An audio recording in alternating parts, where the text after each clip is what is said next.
the end of the world, talking fish heads, and the scariest thing to come out of Sweden since the meatballs at IKEA. The Umbrella Academy Season 2 is here, and there's a lot to talk about. In this video, we'll be going over the ending and explaining some of the season's most unanswered questions, including theories for Season 3. Like, what on earth or space is Reginald Hargreaves? What is this Sparrow Academy, and how this scene from Season 1 may hold the key to those supernatural powers. But before we begin, make sure to like and subscribe with that bell on, because here we go. The final episode begins with a flashback of arguably one of Umbrella Academy's darkest days, the death of Ben in the year 2006. Instead of offering words of comfort, Reginald blames Ben's death on the kids, using it as a learning experience for them to train harder and do better so it doesn't happen again.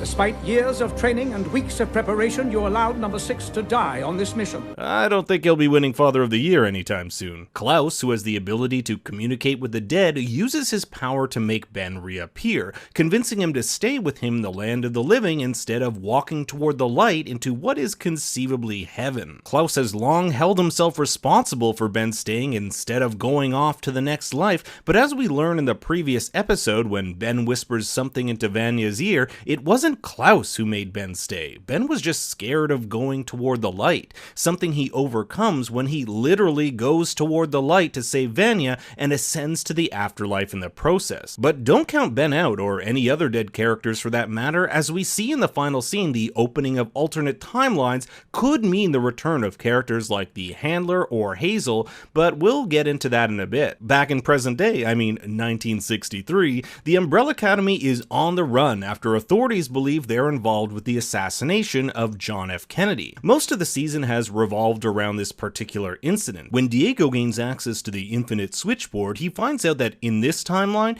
Vanya causes an explosion in the FBI building that almost kills JFK. Now, the Americans think this was an attack by the Russians and retaliate, setting in motion a nuclear holocaust that we see happening at the beginning of Episode 1. That's what this season is all about, preventing another apocalypse and getting the Academy back to their original timeline. And while this season is about that on the surface, it's equally about learning to put family first. Not only are all the members of the Academy physically torn apart from each other at the beginning of this season, so too are they emotionally. In Episode 1, Diego says this: "I'm a lone wolf. I don't run with a pack." Klaus pushes people away, including Ben. Nobody needs your shit, Klaus. That's why you're always alone. And Luther wants to be alone because he believes every time he helps, it only leads to more pain. We have to find the others because the world ends again in 10 days. I don't give a shit. If the team is going to stop the apocalypse, they'll need to overcome their flaws and work together. And this all comes to a head in the final episode where Vanya asks her family to help save Harlan, the young boy who has seemingly manifested supernatural powers. Now, this is where things get really interesting. In Episode 4, Harlan nearly drowns but is saved by Vanya when she performs CPR. In the process, these small orange balls of energy are transferred from Vanya to Harlan, and I couldn't help but think they look oddly like those floating orbs Reginald releases shortly after the death of his wife. Now, to give some context here, the final episode of Season 1 sees Reginald saying goodbye to his dying wife in the distant past. We aren't sure how long ago this was. It could be hundreds if not thousands of years, likely on some other planet as their species evacuates. And when his wife dies, he releases these orbs into the air. But what is it? Well, here's what we do know. They can give life to the dead, and that Vanya has them in her body. When she later saves Harlan, that energy is once again brought back into her. We don't know if any of the other Academy members have this energy within them. We do know that there is likely some connection between Reginald's wife and Vanya, because in that very same scene, the wife requests Reginald bring her violin, which she says to give to someone special. That person will later be Vanya, who becomes a famous violinist. This energy also seems to give, or at least trigger, one's innate superhero power. Harlan, prior to getting the energy, does not possess any power, yet afterward he does. And after Vanya sucks that energy back up, we see him able to levitate one of his toys. His powers remain. Will we see Vanya do this to others? And can she use this this power to bring others back to life? That'll be a question for next season. The family decides to help Vanya, and upon arriving at Sissy's farm, they find Harlan unable to control his power. Sissy even holds a gun to Vanya, thinking she did something to her boy, but Vanya says, "We are not the monsters that they say we are. We did not kill the president. We are not terrorists. We're not here to hurt anyone." And that's part of Vanya's character arc this season. She has come to terms with who she is, not just in terms of her power, but also sexually. Reginald treated her like a monster and suppressed her powers with drugs. Carl treats her like a monster because she's bisexual. It isn't until Ben gives her a heartwarming speech, which I personally thought was the most heartwarming scene of the entire season, that Vanya learns she isn't a monster after all. Meanwhile, Lila and the handler show up on the farm. The handler, who is now the head of the commission, has manipulated Lila into thinking Five killed her parents. Well, he did, but she left out the important detail that it was her who oversaw the mission and had it done so she could raise Lila, who she knew had extraordinary powers. As we soon find out, Lila has arguably one of the strongest powers we've seen yet, the ability to mimic the power of those around her. She can take on Luther's strength, Five's teleportation, and even Vanya's energy blasts. As an aside, over the course of the season, we've seen the powers of the Academy children improve as well. For example, Diego is able to stop all these bullets, and as glimpsed in episode 1, Klaus can control the dead to fight alongside him. These open up cool new possibilities for next season. Lila's powers call into question the presence of other such superhero children. Remember that the Umbrella kids were all born on the same day at the same exact time to mothers who weren't pregnant when the day began. There were 43 such cases, yet Reginald was only able to adopt 7 of them. That's 36 other kids with potential powers we don't know. Well, I guess with Lila it now makes 35. Then we also have Harlan, who wasn't one of the children born in '89. He has powers now. So my theory is that this all has something to do with energy transference, like those orange balls, and that Reginald knows far more about this than he's leading on. Lila takes on Five and learns that the handler was the one pulling the strings over her parents' death. She never cared about your parents. She was looking for you. Diego even tries to convince Lila that they can be her new family. I know that we can be your family. If you just let us. This is a big change for Diego, who at the beginning of the season referred to himself as a lone wolf. And it really looks like Lila is going to join the Academy until the handler comes in and brutally murders them all, even killing Lila, who asks her if she ever really loved her. The handler is then shot by the last remaining Swede, who wants revenge for being manipulated by her. If you recall earlier in the season, the handler was sending the Swedes fake messages from the commission that she handcrafted herself, which would result in the deaths of the Swedes' other 2 brothers. And it looks like this would be the end of the Umbrella Academy if it weren't for Five, who remembers a line from his father. Start small.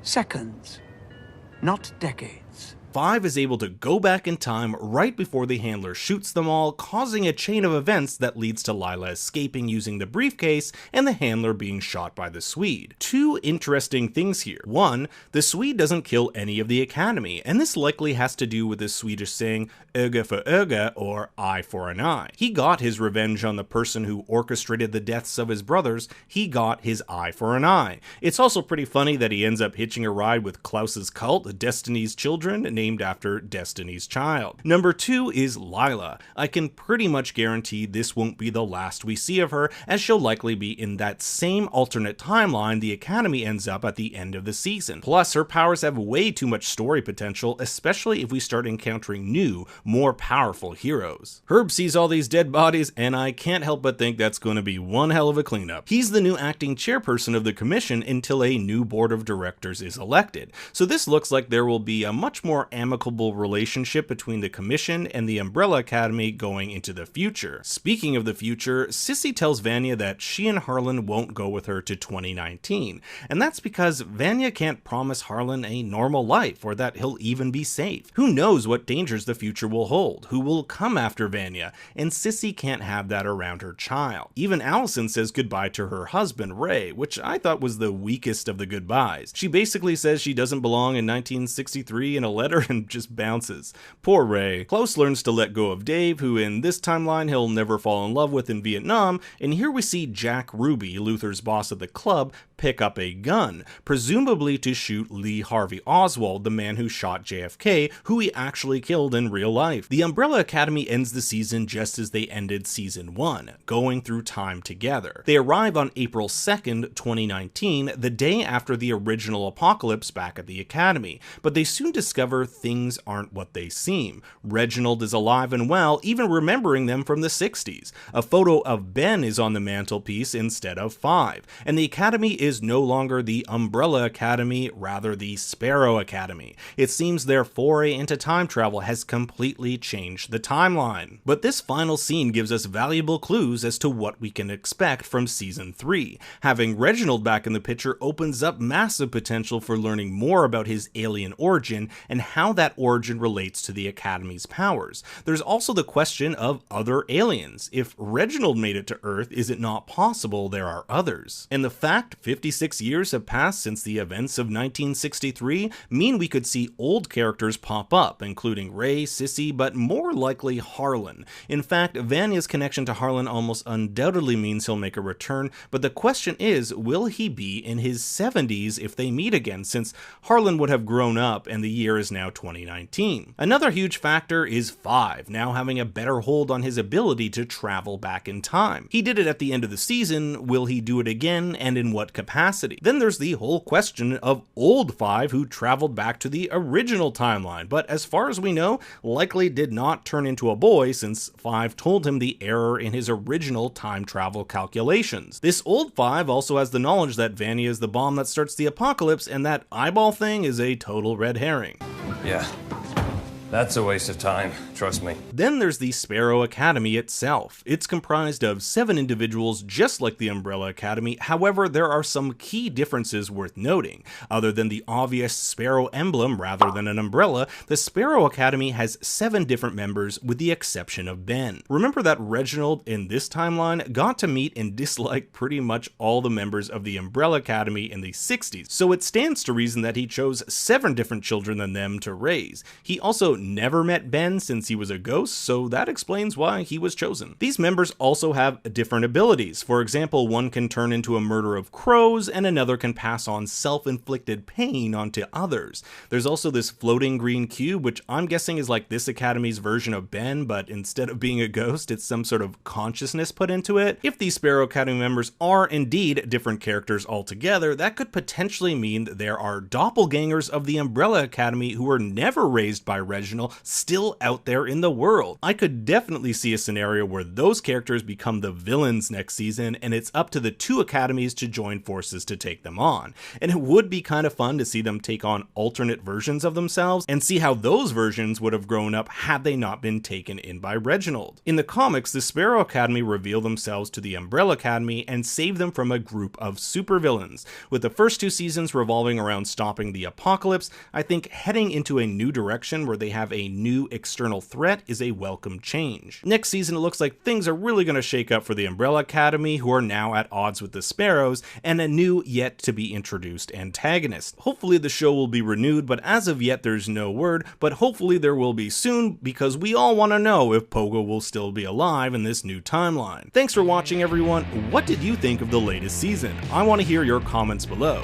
And before you go, make sure to leave a like and subscribe, and check out my other videos. For more bad takes, you can follow me on Twitter at ThinkStoryYT. And until next time, remember, I'm the daddy here.